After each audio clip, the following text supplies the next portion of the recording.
Some people are able to download the Modern Warfare 3 campaign early access right now. I'm going to go through all of the details in this video and let you know if you can be one of these lucky people, as well as everything else regarding the download sizes, the times we're actually going to play, and a whole lot more. So first of all, the times at which we're going to be able to play. As you know, the campaign early access will be going live on November 2nd / November 3rd, depending on which time zone you were in. So if you pre-downloaded, you won't actually be able to boot up the game until these times because it will be locked, and where you'll boot it from is the Call of Duty HQ. Just like the Modern Warfare 3 beta, it'll be a tab within that, and it's actually already appeared within the Call of Duty HQ, the section you need to head to. However, it'll just prompt you to pre-order the game if you haven't done so already. So if you haven't pre-ordered yet and you wish to do so and you want to play the campaign early access, I would recommend pre-ordering as soon as possible. Anyways, regarding the times we're able to play, so on November 2nd it'll be 10 AM Pacific time, 11 AM MT, 12 PM Central time, 1 PM Eastern time, 5 PM UK time, which is also GMT time since the clocks just changed, or 6 PM Central Eastern time. Or it'll be November 3rd if you are within one of these other time zones, which is 2 AM Japan Standard Time, or 4 AM Australian Eastern Daylight Time. If you are in other time zones, you can do a quick search on Google to find out when it'll be in your region. I'm really looking forward to playing this campaign, but let's get into the file sizes, because to play the Modern Warfare 3 campaign, you're going to need a lot of memory. So the Call of Duty HQ has been updated to now be 89 gigabytes over on PlayStation.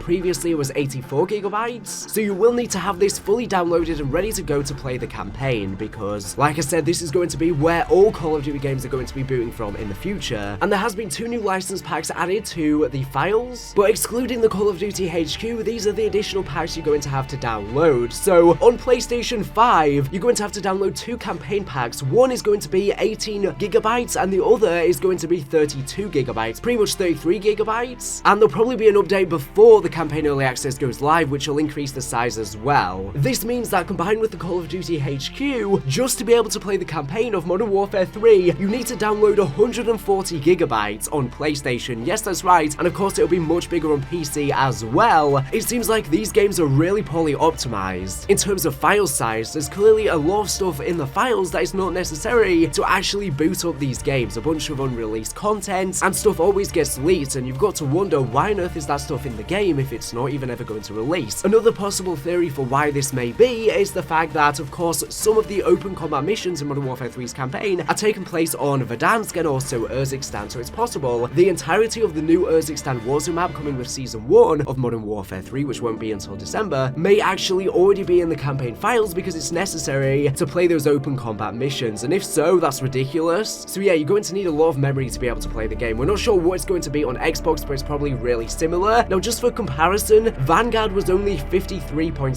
gigabytes to play the campaign. Modern Warfare 2 was 52.9, so it's basically almost triple that to play Modern Warfare 3's campaign thanks to the Call of Duty HQ. Now, the Call of Duty HQ is meant to make it easier to boot up these games, but the user interface is terrible, and it also requires you to download a lot more files, especially if you don't even want all the other stuff, because I suspect there's a bunch of Modern Warfare 2 content that's left in the files of that some people don't even want or need. And recently, Call of Duty released a statement about their 20th anniversary, and they mentioned how the COD HQ is making it easier to jump into games when it just isn't. The UI is terrible, so it's so confusing to be able to find games. There's even tutorials on YouTube just how to play Warzone and the multiplayer, because they don't even know how to jump into a game, some people, because the layout is so counterintuitive and confusing. And like I said, it also requires much larger file sizes. You would think that it would be requiring much less, but it's the complete opposite. I suspect that the multiplayer and also the zombies side of things will have much smaller file sizes. I think everything's going to end up being in the COD HQ, so even if you uninstall those modes, it's probably not going to be that much. Now, weirdly enough, even though the campaign early access is right around the corner, Call of Duty have announced the new Dune Operator crossover bundle that's going to be coming on November 1st. It's just crazy to think that the game's about to release and they're just focusing on bundles. This is all their marketing is nowadays. Instead of focusing on the actual game that's releasing, they're just focusing on spamming these cosmetics everywhere. Really annoying. And on screen right now, you can see the exclusive rewards that you will be able to unlock by playing the campaign early access, so these won't be unlockable after the campaign's gone live for everyone. I guess it's just another pre-order incentive. And yeah, the operators look very bland. They don't have anything meaningful about them or special about them. They are the most bland looking characters ever, I'm not going to lie. Compared to the ones we got with the Modern Warfare 2 campaign early access, they're a lot worse. Now, the calling cards you get do look pretty cool again, but they're not a major thing of anything crazy. They're just cosmetic cosmetics. Now it's nice, it's just an extra edition, it's free, but of course they save all of the cool, actually worthwhile cosmetics, or at least most of them, for the paid bundles, which is really sad to see how much content has been locked behind that we could have gotten through direct unlocks in the game had they not been made just for money. Now we've learned information about the PC pre-download of Modern Warfare 3 because they've released the pre-downloading times, file sizes, performance specs, and the NVIDIA game integration details. So on screen right now you can see the launch times for Modern Warfare 3. This isn't the campaign early access, this is the full game, depending on your region. This is PC only. These times may be a bit similar for console, but this is what it's going to be like for PC. And they have also released all of the specs that you need to make sure your laptop or computer or Mac has at least in order to play Modern Warfare 3. These are the minimum requirements. Just pause it on screen if you want to read them all. Now, pre-download has gone live for Modern Warfare 3, however, it's currently only available on battle.net. Super strange how it's only gone live there just yet. So if you are on PC, you can download it right now, but I suspect most players would rather play it on Steam than battle.net. I guess because it's Activision Blizzard's own launcher, that is why it's going first, but usually they release it last, so I'm not sure what's going on there. And this makes people think that there might be some leaks coming up soon regarding Modern Warfare 3, so hopefully there's no major campaign spoilers, since people will be jumping into the files and trying to data mine it. Now, according to the leakers, they've been saying that apparently the Call of Duty HQ needs to be updated first in order for them to data mine it yet, so that'll probably be updated closer to launch a day or two before, so maybe we're safe at least for now, but hopefully there's no major spoilers. Now, for Steam, you will be able to pre-download the campaign early access on PC on November 1st at 9 AM Pacific time. Again, if you're in another time zone, just search on Google and you'll be able to find out the time zone for you. Now, in terms of the rest of the game, the full game, including multiplayer and zombies, you won't be able to pre-download that until November 8th at 9 AM Pacific time. So yeah, there are all the times you can pre-download for PC. However, what about PlayStation and Xbox? Well, if it's going to be similar to last year, it's probably going to go live tomorrow at around, once again, 1 PM Eastern time, which is 5 PM UK time, which is 6 PM Central Eastern time, or 10 AM Pacific time. So yeah, it's probably live tomorrow, one day before it goes live on Steam. If not, it'll probably go live when it goes live on Steam the day after at those exact same times. And yeah, of course, in order to pre-download it, all you need to do is either search on the store, check your library, or just boot up the Call of Duty HQ and go over to that campaign early access tab and click on it, and you'll be able to download it if you've already pre-downloaded it. If not, it'll promise you to pre-download, and it'll just make you download those 2 add-on packs that I mentioned before. But you'll need to make sure you still have the COD HQ to be able to play. Anyways, thank you for watching the video. Make sure to subscribe if you're not ready for the latest and greatest Call of Duty news and information. So anyways, thank you for watching, and